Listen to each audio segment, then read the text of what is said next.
by Alison Weir from Sacramento, who is an executive director of If Americans Knew. Welcome to the program.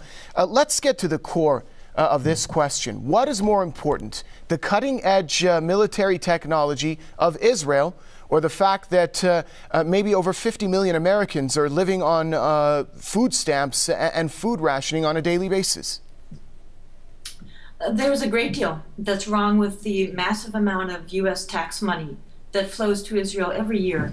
It's well over $8 million per day. That's the official number that comes from the Congressional Research Service. So that's more than we give to all the starving countries of Africa and the rest of the world put together. It's a huge amount of money. And actually the news, there are some news stories suggesting that even though other programs in the United States may well be cut, AIPAC apparently is going to push that the money to Israel be exempted from the cuts. So while everything else gets cut, quite likely this massive amount of money to Israel, one of the richest countries on the planet and one of the smallest ones, will probably not see the amount of tax money that goes there decrease. In fact, quite often it increases. For example, the Iron Dome system that it has. American taxpayers are paying for that. So on top of the over $3 billion a year that Americans give them, Congress then voted to send a few hundred more million dollars to help Israel develop this Iron Dome technology.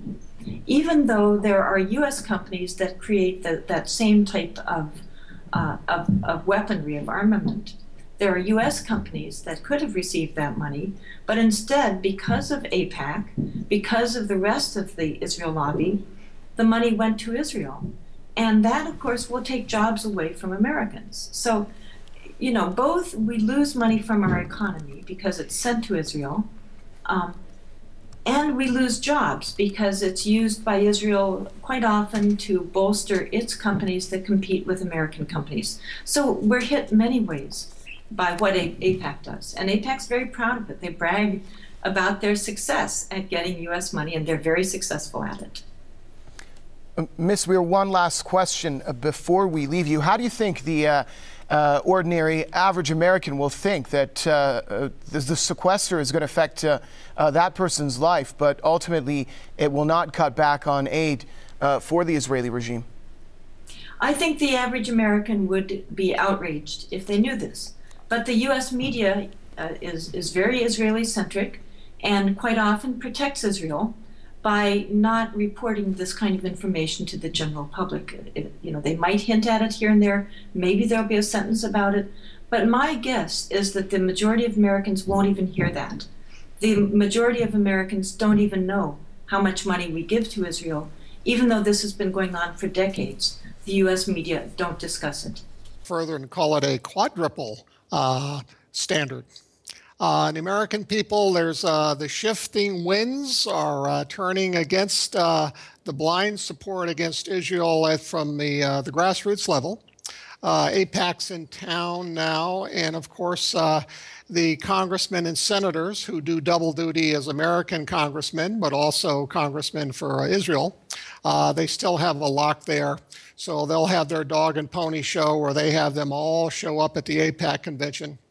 So it's going to be hard to do the cutback on the votes. We'll see if you really see their funding cut back a little bit, that'll show even more of a cutback. But the American people are really sick of funding Israel when they don't need a missile defense. If they weren't a threat to anybody, the only reason they need a missile defense is if they want to preemptively attack someone and they don't want to have a retaliation.